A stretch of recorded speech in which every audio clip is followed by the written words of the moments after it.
Philippe Askenazi, bonjour. Bonjour. Vous êtes économiste, directeur de recherche au CNRS et les économiques de Turgot vous ont invité à participer à la table ronde Les nouveaux territoires du salariat et du travail indépendant du printemps de l'économie 2016. Première question, est-ce que selon vous l'avenir du travail est-il davantage dans l'auto-entrepreneuriat que dans le CDI, comme semble l'indiquer l'exemple un petit peu emblématique d'Uber aujourd'hui? Demain, est-ce qu'on va être tous être freelanceurs? Écoutez, déjà, il y a une première question et de savoir si tout le monde va pouvoir travailler demain. Il y a tout un débat sur la robotisation, sur la routinisation d'un certain nombre d'emplois. Et donc ça, c'est une forme de première étape sur laquelle il y a un vrai débat. Difficile de le trancher. À ce type d'argument, il y en a d'autres qui sont les besoins supplémentaires, par exemple, dus au vieillissement de la population.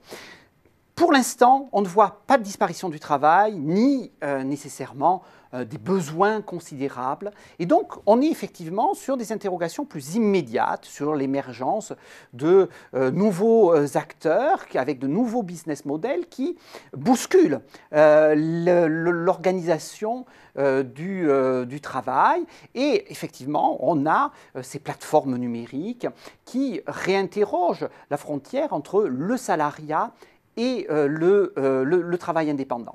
Mon opinion personnelle est que nous ne sommes pas à maturité du phénomène. Et on peut tout à fait avoir une forme de trajectoire, une qui serait où on aurait tout un monde d'indépendants, mais sur lequel on trouverait une forme de statut intermédiaire, puisqu'il y a quand même une forme de subordination technologique à ce type de plateforme, ou bien on va, et souvent ça a été le cas lorsqu'il y a eu émergence de nouveaux types de modèles, vers de gros acteurs, et donc Uber est en train de devenir un géant mondial, et ce géant, pour éviter d'être accusé d'embaucher des violeurs, de ne pas assurer une bonne qualité, eh bien, sera obligé de passer par une relation salariat. Ce qui est intéressant pour Uber en France, par exemple, c'est qu'actuellement, en fait, il y a moitié de travailleurs indépendants et moitié de travailleurs salariés qui sont salariés de sous-traitants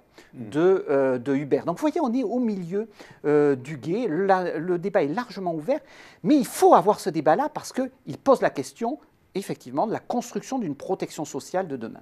Alors cet essor de l'entrepreneuriat, elle répond aussi à cet essor de l'économie, on va dire, sur demande. Alors comment est-ce que vous expliquez cet essor du sur-demande? Est-ce lié uniquement avec les possibilités, avec les progrès technologiques de régler la production sur la demande du consommateur final, ou alors il y a aussi une part d'explication dans les nouvelles demandes de la jeunesse pour plus d'autonomie dans leur travail, plus de souplesse?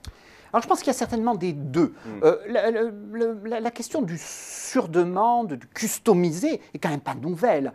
Dans les années 1980, on applaudissait Benetton parce qu'il faisait des pulls de toutes les couleurs qui répondaient à tous les besoins vestimentaires des consommateurs.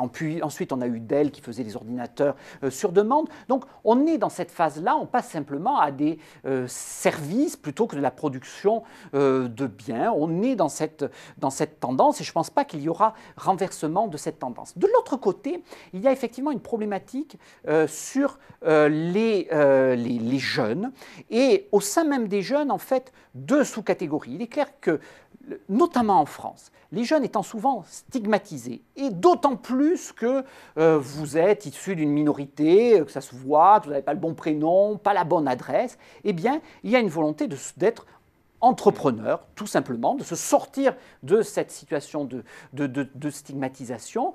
Et donc, c'est une forme, en quelque sorte, de réponse à des dysfonctionnements aussi de la société. Donc, il ne faut pas condamner ce type d'emploi indépendant, ce qui ne veut pas dire qu'il ne faille pas avoir une protection sociale pour ces jeunes qui, demain, seront moins jeunes, voudront fonder une famille, avoir des enfants. C'est la priorité, certainement, aujourd'hui. Ça devrait être la priorité politique aujourd'hui. Mais plus de travail indépendant, c'est forcément synonyme de plus de précarité? Alors, déjà, est-ce qu'on va avoir plus de travailleurs indépendants? Ce n'est pas en soi nécessairement la perspective. Dans le cas américain, malgré le fait que ces nouvelles plateformes ont été créées essentiellement dans ce pays, on ne voit pas d'explosion de l'emploi indépendant. Au Japon, il y a à peine 4% d'indépendants. Donc, on peut tout à fait avoir un monde où, au contraire, le salariat soit ultra dominant. Alors, à nouveau, il n'y a pas de raison non plus de s'y opposer à ce type d'entrepreneuriat.